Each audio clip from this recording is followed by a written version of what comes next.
All right, let's have a little fun right now and visit with Jesse Sapolu. He's a 4-time Super Bowl champ with the 49ers. But interestingly, and I didn't even know, Jesse, they had an event or a dinner for who they call Mr. Irrelevant, the last player drafted in the NFL draft. So when did this start? How did you get involved? Why were you even there? Well, it's been going on for I would say something like 40-something years. Oh, my.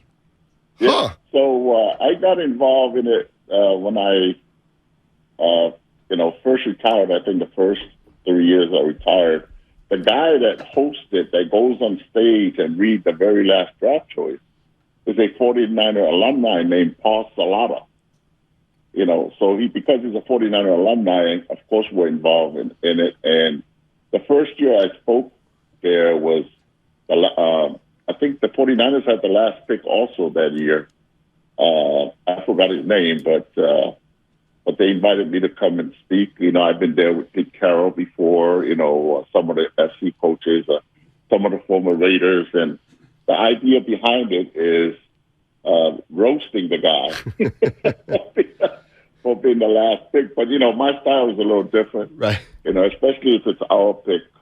It's about encouraging and because you never know if this guy's a gem or diamond that's, going to come and help us win.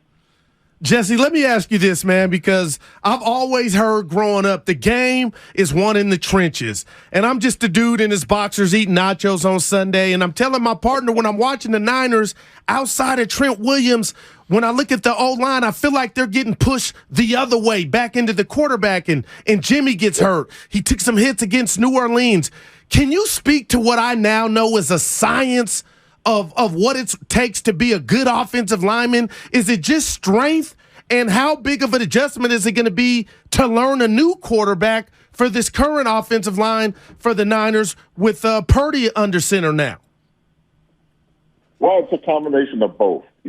Obviously, you got to be strong, but you also got to be very athletic, and be quick. Now, if you look into the Niners dynasty, we weren't the biggest line, The heaviest I weighed was about 307 because they moved me in the center. Right. And I knew I had to play guys that were 330, 340. But when I was a pulling guard, I played at about 295, 290 because, we had to lead those sweeps with Roger Craig. And, you got to be able to run. But that was our style. And then we were challenged by Dallas, who was big. Their style was to block for Emmitt Smith straight, down the line. And we needed a defense. And we lucked out with having 2 rookies of the year in Bryant Young and Dana Stubblefield. We got Kenny Norton from them and Gary Plummer to just plug up that middle. And once we were able to do that, then we were able to come back and beat them in the 90s. But, it's a combination of both. Now, our young line has been a pleasant surprise until, like we mentioned, New Orleans and this past game. Yeah. And, so we were spoiled by the fact that Aaron Donald did not wreck the game the 2 times we played him with our 2 young guys inside. But, there's a little leakage here and there in the last couple games. And part of that is we got to give them time to grow into playing in the NFL. But at the same time, we have Trent Williams that will lead them and encourage them. And I think they're only going to get better. But I agree with you. They struggled a little bit in the New Orleans game and this past game. 49er great Jesse Sapolu joining us on 95.7 The Game. Just a little more on Purdy, Jesse. Obviously, he comes into that game after Jimmy Garoppolo gets hurt, and he played well. And it leads everybody to think, well, I'll tell you what, if Purdy can play like this, they still have action. What is going to be the biggest challenge for Purdy as the season moves forward and teams see more and more of him? Well, the biggest challenge in the assumption of people looking from the outside in is that, now that people are going to see films of him and they're going to adjust. Of course they're going to do that. But then Kyle will also adjust things for him, to open some things up for him. Now, when I watched him in preseason, I was really impressed. And for him to come out as a 7th-round draft choice and straight out beat the guy that was backing up for us that I thought wasn't too bad, I think it's Sudfield. Yeah.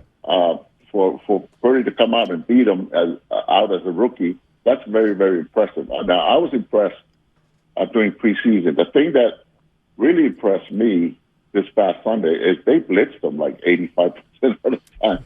I mean, Miami brought the kitchen sink, and he stood in there and made some throws that I just thought to myself, we got something here, and of course he surprised everybody because I'm pretty sure 70% of that stadium when Jimmy went down, the air came out of the balloon a little bit, but we're pleasantly surprised that, that Brock not only kept us in the game against a high octane offense, but, we won kind of decisively. Now we scored on a defensive touchdown, but he played well enough for us to win.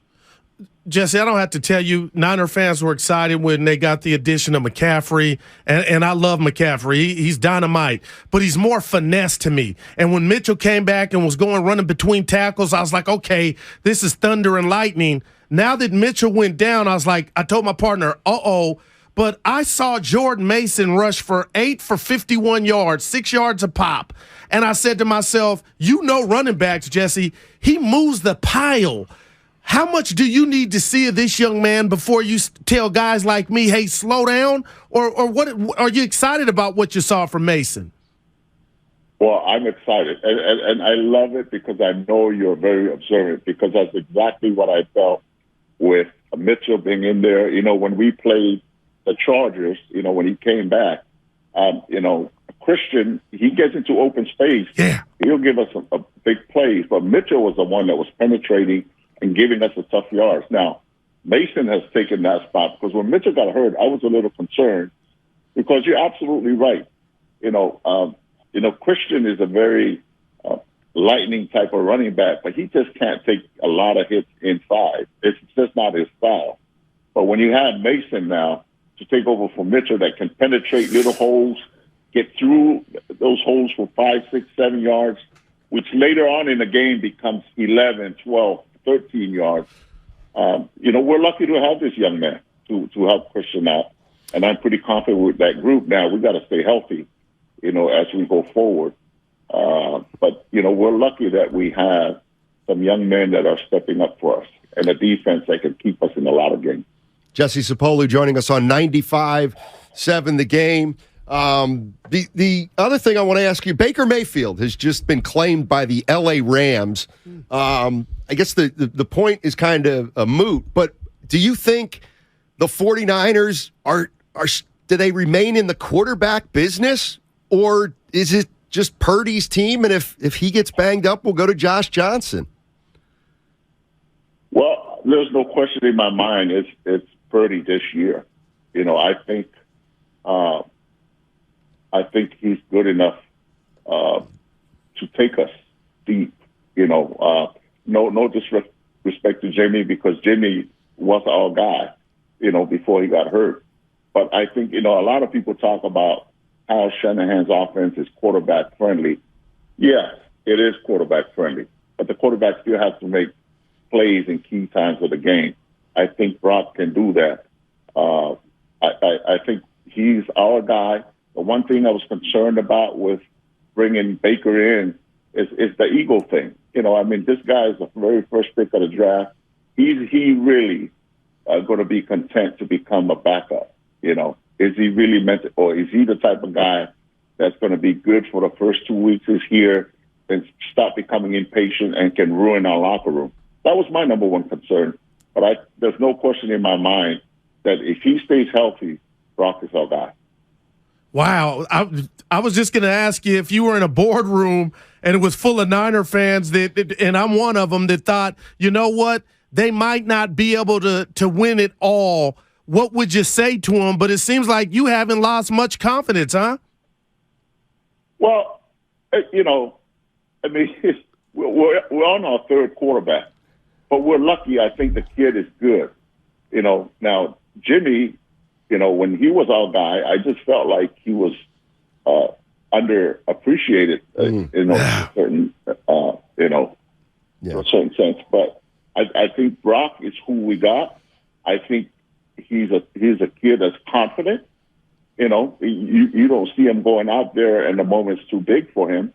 That's what we have to go with, and now we have to depend on Kyle to bring him along. And if anybody can do that, you know, everybody that you listen to in the morning show says Kyle's offense is as quarterback friendly as any offense around, and then we have a defense that can help, you know, our young quarterback out.